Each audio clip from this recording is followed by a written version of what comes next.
Or it'll be about 7:45 when Georgia and Alabama kick off, Ryan, and this will be as big a game on the road um, as I can remember under Kirby Smart, because you're talking about an Alabama team that Georgia and them have combined to win 3 of the last 4 national championships. The buildup has been pretty significant. The first announced game of the SEC since Disney took it over. I don't think we have to talk about Kirby, Georgia, and Alabama. These two teams hardly ever play each other anyway in the regular season, and here we've got it, and they're both ranked in the top 5. How big a deal is this game for Kirby Smart? I think it's a pretty big deal, right? I mean, they've been in the way. They've been in the way. I don't 1-6, 1-5, something like that is his record against the team that he was the DC for a while. It being on the road is a little bit different because most of the time when they're playing it's that neutral site. The COVID year is the year that Georgia went on the road. It was close for a half, and then Alabama takes over in the second half. A couple of Stetson Bennett interceptions in that one. I think that this isn't going to change. Nothing's going to change if Georgia goes down there and loses. People are still going to think that Kirby Smart's the best coach in college football. There's going to be some knee-jerk reactions where everyone's like, is it actually Kalen DeBoer? But that's not going to be taken quite as seriously. Georgia will still have an opportunity to win the national championship if they lose this game. Georgia will still have another significant road game against Texas that we're going to talk about, just like we talked about this one. So it's not some make or break game for Kirby Smart, but I do think it matters because you start to question, why can't you get it done against this program? I mean, I know you did it in the one game in the national championship, but outside of that, they've prevented Georgia from having more rings, and this particular game won't do that exactly. But in terms of confidence and actually anointing Georgia as the number one program and it being completely undisputed, this game is important for that. Yeah. Yeah, they're the only team that's beaten Georgia since Florida in 2020, right? They're still the only team that's had any really real success against the Dogs. And I don't know if Kirby said or someone else who called it like a rivalry or that it feels like a rivalry. I don't think Kirby said it, but no, Kirby did. Kirby did call it a rivalry Tuesday night. It feels like it. Like these fan bases really, hate one another. There's the way the programs are built, obviously. I mean, there's definitely some hatred, right? Two border states going after it, Georgia, Alabama. It is a big, big deal. And Georgia's got to start beating them more often. They have, and they got over the hump, so to speak, but you got to keep doing it. And they've got an opportunity to get that done. They've got the returning quarterback. They've got an offensive line that has so much continuity. And that's what Kalen DeBoer said earlier this year. Someone asked him, said, what stands out the most about Georgia's offense? And he said, how many offensive line have been playing together. The veteran quarterbacks, some of those receivers are new, but some of them, like Dylan Bell, have, been around a while. Oscar Delp, Lawson Lucky, those are guys who have experience. So no, there's no Brock Bowers or Ladd McConkey, but there's still a lot of continuity on this offense. And it means something more over there, too. It's always just a big deal plan out there in the regular season. It does mean more. I mean, this is the SEC of the SEC.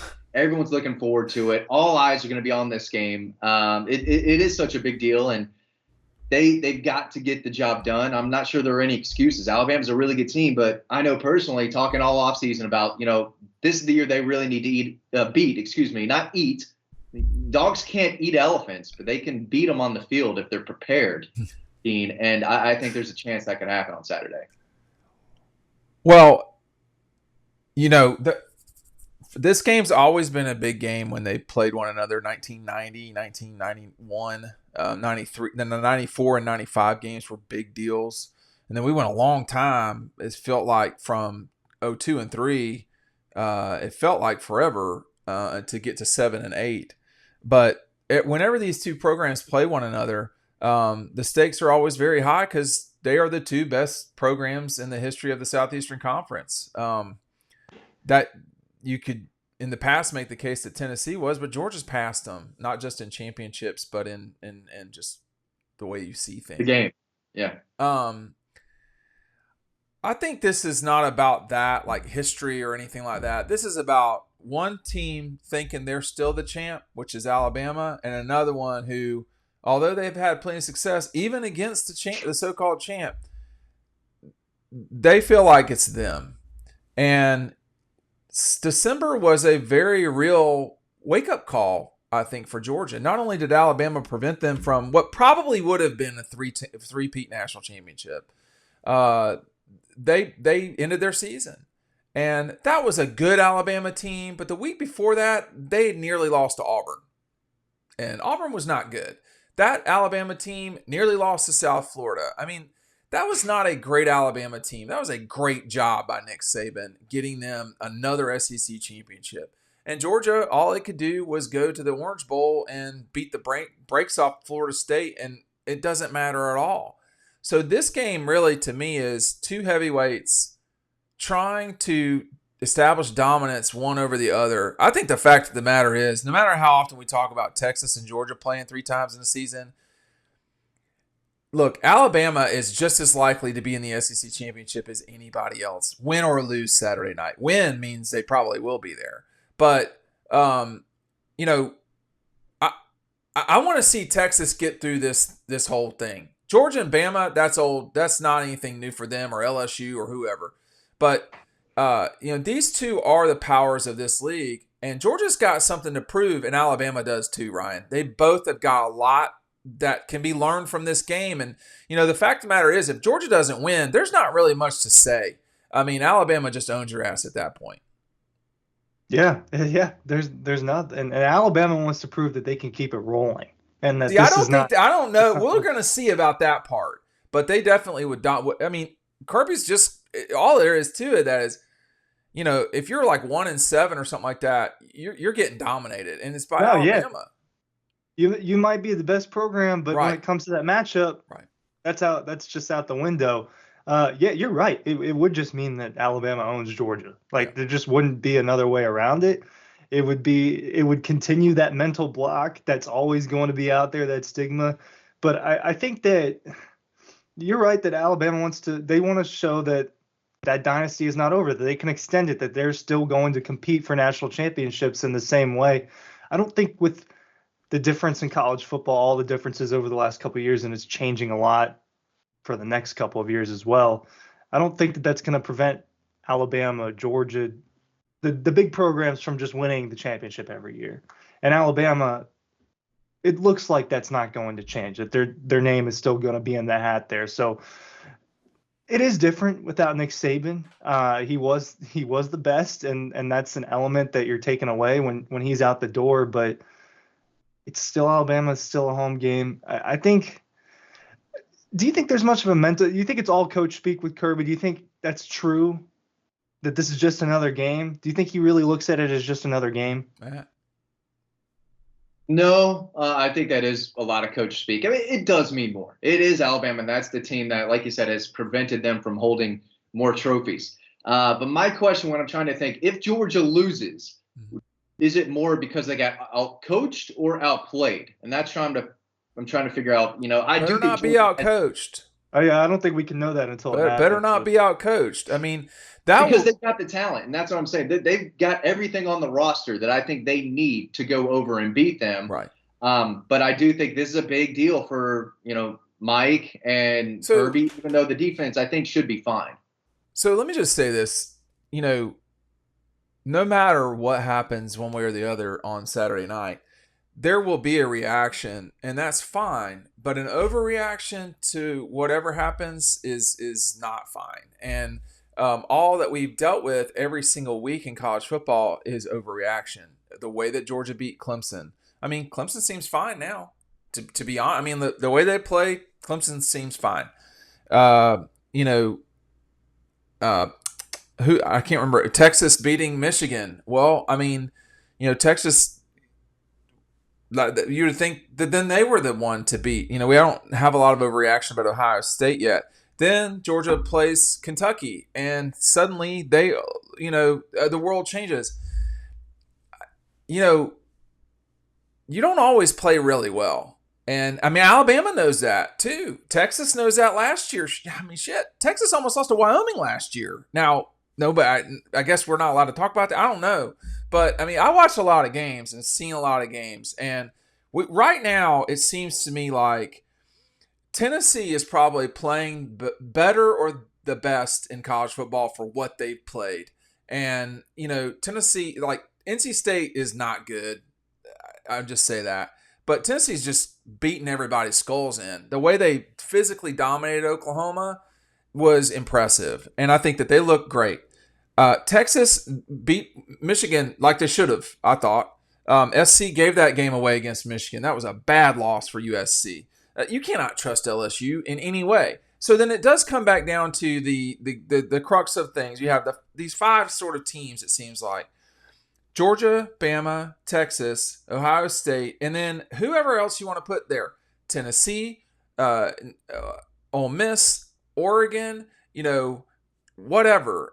Miami, I don't think Miami, but and so what will happen is someone will lose Saturday night, and then there will be this pronunciation that that person's season is essentially over in some way, or that Georgia lost this game means they can't win against Alabama when we know that's not true either. There will be an overreaction, and I'm fully prepared for it, but this is going to be a season like no other because we just don't know what November will bring. And I think the winner of this game is in the playoff. I think the loser is probably still in the playoff, but particularly if the loser is Alabama. But, I mean, for Georgia, Ryan, if they lose this game, they've still got to play Tennessee. They got to play at Texas. They got to play Ole Miss. There are still losses to be had for Georgia. Yeah, they've got to play the rest of the top 5 teams after this. I mean, that's just the situation for Georgia. So in terms of this season and just the way that this season's organized, there is more pressure for Georgia to win this game because Alabama, you look at the rest of the way, I think Missouri is their next toughest matchup. Maybe Ellis. Next toughest for Alabama? Well, yeah. Alabama's got to play Tennessee, and I'm not convinced Alabama wins that game. I'll just say that out loud. I would think that Alabama's going to win that game as well. I'm not convinced. Just don't have that extra. They don't have that extra Ole Miss game that Georgia has. Yeah. And so there's just a little bit more pressure for Georgia to get this done because then there's a little bit of leeway. Okay, well, you're not thinking that way, but in the back of your mind, it's not over if you lose to Ole Miss or it's Tennessee or if you just drop a weird game later on. So I think in terms of this season, there is more pressure on Georgia because it's going to be a challenge, and the real challenge starts this week. I think if Alabama wins this game, I think they go the regular season undefeated. Well, that would be something. That would be really. I don't know really if I impressive. believe that. That would be something. But yeah, if you're Georgia and you don't beat Alabama, who's to say you can go to Austin and win that game, or go to Oxford and win that game, or even lose to Tennessee at home? So every game is big, and we talked all about how tough the schedule was in the offseason. And yeah, they could probably lose 2 games. I'm not sure they can lose 3. Yeah. So each one is important, and it would be a massive, massive win. I think they would get a lot of respect and maybe jump to number 1 if they do go out to Tuscaloosa and win that game. If they win convincingly, then the hype is going to really start to take off, especially with Auburn and Mississippi State coming, and that matchup in Austin is going to be absolutely wild at that point. So big opportunity, but it's a big challenge. But I still think Georgia can really pull this off. Here's my thing about this situation is that, like, how many national championships? You and I, Matt, have covered 3 national championships. How many SECs? I don't know, right? Like, after a while, 5, I don't know. They're big, right? Those are huge games. Like, Tennessee from 22 does not compare to national championship games or Ohio State semifinal games. Like, if you're at Georgia, this is the point. These games are the point. And, like, I completely understood the Kentucky situation. Kentucky, this, that, and the other. You're going to have dogfights on the road in this league. It happens. You have it in other leagues. I mean, Kansas State got their shit kicked in by BYU. They got their shit kicked in. Is it the same thing as Georgia winning at Kentucky? No, but, I mean, it happens in leagues. People just don't care. So, but the whole point of a guy signing with Georgia is, hey, you have the opportunity to play at Alabama, or you play LSU in the SEC championship game. You're going to play Clemson to open the season. You sign up for this. Like, this is the point. This entire thing is the point. All of the recruiting, all of the development, all of that, it leads to these moments. The problem is, it's September 28th. This is not the ultimate game. And so that's the challenging part is, were they looking past Kentucky? Were they thinking that, we know we're going to have a fight, but we're going to win this game? Like, Kirby this week, to me, just my take, has been confident.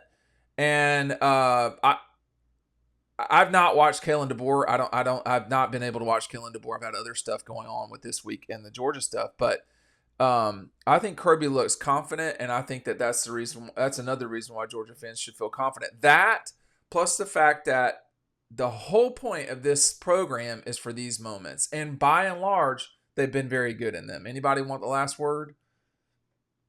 I think you nailed it.